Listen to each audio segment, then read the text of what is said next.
Hello, everyone. Welcome back to the Jays Fit Down podcast. I'm your host, Jay, and I'm here today with Coach Branden Thomas of Eastern Washington University. He coaches the defensive line there. He used to coach me in high school, so I appreciate him coming on the show to talk some ball with us and everything. Thank you, Coach, for giving us your time. Yes, sir. No problem. My pleasure. Yeah. So, Coach, yeah, just talk about your journey up to here, man. Like obviously you've been coaching for a while, so just kind of give us a rundown how you got into coaching and why you wanted to do it. Everything like that. Yeah, man. So I got into coaching back in 2014. I was a senior at Morehouse College, and we had to complete a certain amount of service hours to graduate.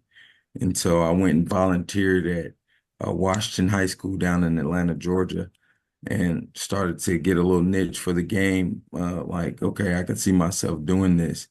And then once I graduated, I went and did the FCA camp, Fellowship of Christian Athlete camp down at West Georgia, and started to like create a little buzz working that camp and doing the things that needed to be done to create value for myself. And I had an opportunity to go work at uh, Westlake High School. So I started there at Westlake High School as a freshman coach and uh, coaching guys like AJ Terrell and Nigel Warrior. And then I progressed from that 2 years later. I got an opportunity to come to Eagles Landing Christian Academy and work for a great-minded football coach under Jonathan Guest. And spent 3 years there. Started out with the safeties and then tried to become the defensive coordinator.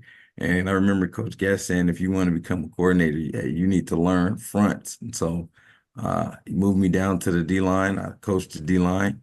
And from there, it took off. We won a couple championships. And then my football career, coaching career kind of took off. Then that's when I kind of got the foundation of how to coach, how to show up every day early, get in the building 5:30, 6 o'clock in the morning, and outwork everybody, stay late, um, coach with your hair on fire, and then pour into the kids that you're coaching. And so that foundation kind of carried me on. And I came to California in 2020 and had an opportunity to coach junior college ball at Chaffey College. I was a safeties coach my first year, or the DBs coach. I had all the DBs. And then I was promoted to the defensive coordinator. Our coordinator left and took a job at a 4 year. And so our head coach thought I was prepared and ready. So I got the opportunity to become the coordinator. And I just took all the things that I learned from Elka and Westlake High School and all those guys I knew, Kenny Dallas and Brett Collier, and kind of took that stuff and created a defense. And we were pretty good, man. We went 8-3. We were the number one defense in our conference, the number five defense in the state of California. And so it all kind of paid off for me. And I went and worked some camps in the summertime and got the opportunity to come here to Eastern Washington. Yeah, coach, sounds like a great, journey up to now. Like you said, just working your way up through it, I always ask coaches when I have them on my show, like, what would you like tell yourself, like, when you first started that, as opposed to now, what you've learned, what would you tell yourself back then that, things that you know now? Like, what would you tell yourself back then?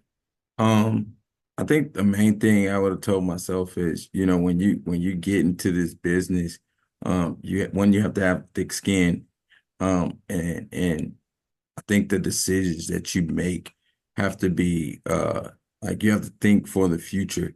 And everybody wants to become the offensive coordinator or the defensive coordinator right now, without putting in that time. And so I wish I would have been just a little bit more patient and stuck with some of the guys that I was learning under, and put a little bit more time in. I think it would have propel my career further than I am now because I would have learned more football opposed to rushing to leave and go other places and learning by trial and error, and trying to figure it out. And so I would just say take your time and be where your feet are. so that you can learn how to become a good football coach. The trial and error is going to come, but when you have good coaches around you that's teaching you the game, just have way more years of experience than you, I would say, taking that time and being where your feet are and learning from those guys as long as you can.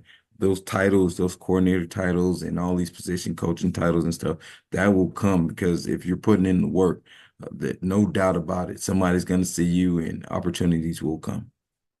Yeah, well said. Like you said, put in the work and, it's just what you do, like you said, when nobody's watching. And then it's like, then they'll start watching you, right? Because they'll notice everything that you're doing. So, being patient, I think patience is the key thing I took away from that, is having patience. Because yeah, we live in a, microwave society right now, coach. We want everything instant gratification. We want things quick.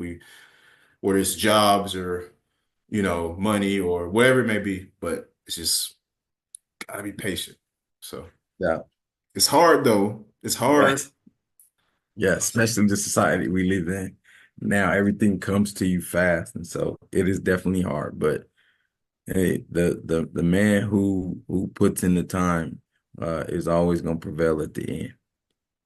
Yeah, absolutely. So, Coach, getting into a little bit more X's and O's, like like I said, you obviously you stay on the defensive side of the football pretty much your coaching career. So, what's some things, some like principles that that you've learned that you like to implement, into your defense and coaching defensive line, things like that. Like, what are some key things that you coach and that you preach when you're out there with you guys? I think the main thing is keeping things simple. I learned that back working at Elka and coaching you. Keep things simple, right? So kids can play fast. All right. And then one of the main things that you hear me preach every single day is one, mindset is everything. You have to come in with the right mindset, with a mindset to dominate, with a mindset to work hard, with a mindset to outwork everyone, with a mindset to have extreme ownership over yourself. And then the most important are alignment, assignment, technique, and key. Right. And so making sure you're aligned up, right? You know your alignment, you know your assignment, you know your techniques that you're supposed to use on those reads and assignments, technique, and key. I think those are the important ones that you'll hear me preach every day and talk about every day. Yeah, yeah, for sure. Yeah, coach, and I remember those days, back at Elka, I was being on the opposite side of the ball, but hearing you guys over there, just Coach Collier and you and all the other defense coaches preaching alignment, assignment, just that playing fast, right, and physical. And that's so important in football. Gotta be fast, gotta be physical. So it's Absolutely. definitely it's crazy, coach, like to see like over the years, like like I remember where I started and then like now where I'm at here, I'm about to graduate college, and you over here, you're coaching college football, so it's like it's just surreal. You think about it, but Yeah. No, yeah, time flies fast, it man. does, it does, it flies so fast. Yeah. I Um, was looking back, I was talking to a couple guys back from Elka back then and like they're grown now and have kids and they're living their lives and it's like wow. Like just 6 years ago you were in high school. 7 years ago you were in high school. So yeah. that time flies fast.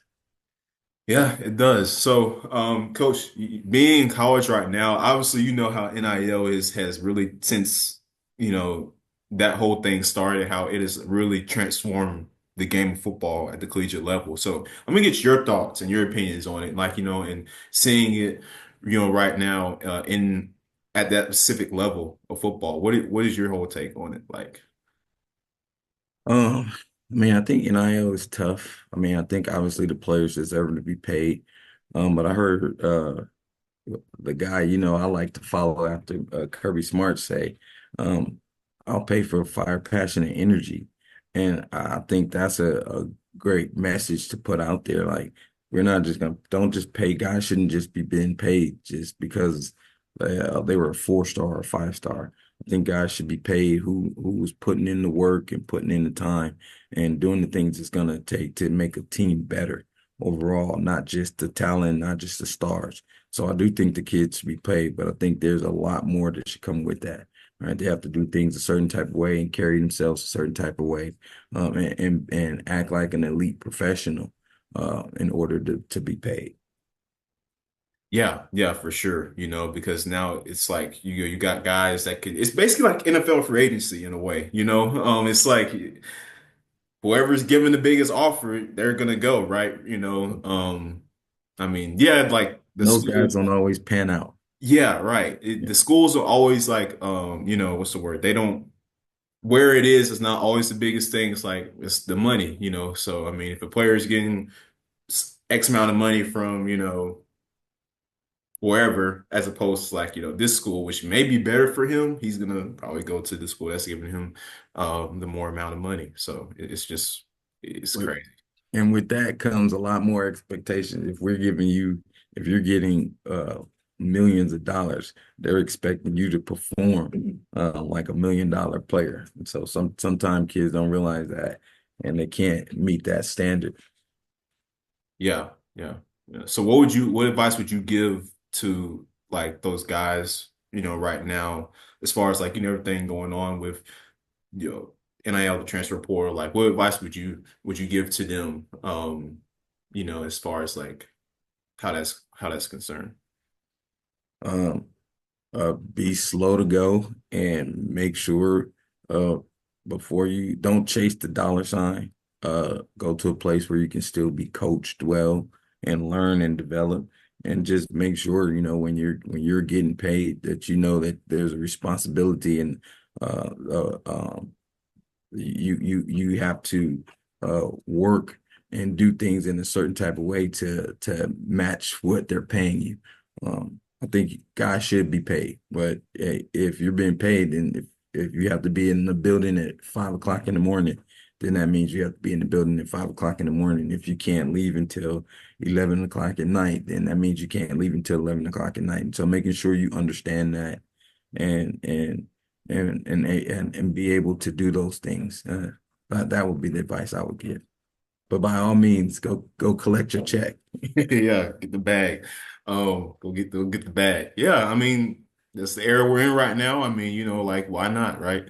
Yeah. So that's what it is. So, Coach, talk about like obviously, like I said, you've been doing this for a while, but what's your favorite memory so far?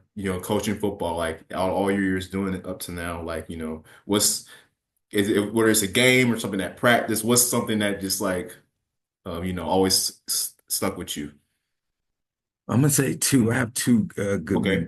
memories. One is that 2017 state championship at Eagles Landing Christian Academy. Uh, when we went undefeated, and I mean our defense was like lights out dominant. And I just think back about to all the work and time we put in. I remember uh Coach Guest was going in the office at like 5:30 in the morning. And I used to say, well, like, well, I want to be more involved. And he told me like, hey, you need to beat me here. And I remember Coach Collier coming in early at 5:30 in the morning and just thinking about all the work and time that we put in to be that successful and then to get to that state championship and dominate in the fashion that we did that's always going to be memorable to me because I see the fruits of our labor and how it paid off. And then I'm going to say when I became the defense coordinator at Chaffey College and being able to take that same formula that we used in 2017 and do exactly those same things and bring that culture from Atlanta, Georgia, all the way down to Southern California and teach the kids and do those same things. And then we won our championship here. It was like, okay, this is the formula. This stuff works, and I can carry this wherever I go. Those are going to be the two kind of big moments for me. Yeah, yeah, definitely. Very two good moments. I remember that year. Yeah, it's my freshman year. I mean yeah, I mean that was crazy, coach. That was that Nobody's going to outwork us. yeah, nobody. Like yeah, I mean that was that we were, Yeah, that was a hardworking team, talented team. Um, Very talented. and like I said, we saw the fruits of our labor, and bringing that state title. So, and the consecutive ones after that. But, um, yeah, coach. So I guess kind of like the last thing here I want to say or ask you is, you know, obviously, like I said, I am currently a senior right now at Georgia State. I'll be graduating here in a month and I'll be heading out to the real world. So what's um what's some advice that you would give to me and maybe others, like in my shoes, or getting ready to leave college or still, getting to that point soon as we're about to enter to this next phase of life. Um, I would say be consistent. Very important. Be consistent. Be who you are, right? Own your mistakes. All right. Don't shy away from mistakes are going to happen. You're going to grow as you make mistakes. And don't allow others to judge you in a way that it shifts what you're trying to become and where you're trying to go in life. And I think if you follow those principles, then you'll be successful no matter what. And then lastly, you got to get up early and go work, right? You got to try to outwork everybody. You got to be competitive in life as a man, and you have to ultimately have a desire and a heart to do things right, even if it don't come out right in the moment. But you have to continue to strive and have that desire to do things right and overcome mistakes and fear. Yeah. And Well don't said. be afraid to take a chance. You got to take chances, man. Okay. Yes, sir. Coach, I appreciate the advice. That's real. Take chances, own your mistakes, yeah, don't run from that. Yeah. Yeah, definitely. Because I mean, about to get into it. So Yeah, that's right. That's crazy. I'm proud of you, man. yes, sir. I appreciate it. I remember when I first when I first met you, heck, you were my teacher too. So Yeah. teacher and coach. So Yeah. I remember teaching. That was funny. Yeah. Oh yeah. man. But yeah, Coach, like I said, appreciate you coming on, spending your time with us here on the pod. Yeah, and good luck to you guys. This coming year and everything, and in off season, we'll definitely have you back on soon. So definitely be on the lookout for that from me. But yeah, thank you for coming on and talking ball with us, Coach. We appreciate it. Yeah, no problem, man. And if you guys are on Twitter, don't forget to follow me on Twitter at Coach Thomas underscore BT. And kind of check us out and see what we're doing here. I know where you are on the other side of the country, but hey, we want to get as many followers and people watching Eastern Washington football as possible. So come check us out. Yes, sir. Yeah, y'all definitely check them out over there. Yeah, Coach, like I said, that'll wrap us up here and we appreciate it. Again, Coach Branden Thomas, Eastern Washington University. Glad to have him on, and we will see you guys next time on the show. Thanks again, Coach. We appreciate it.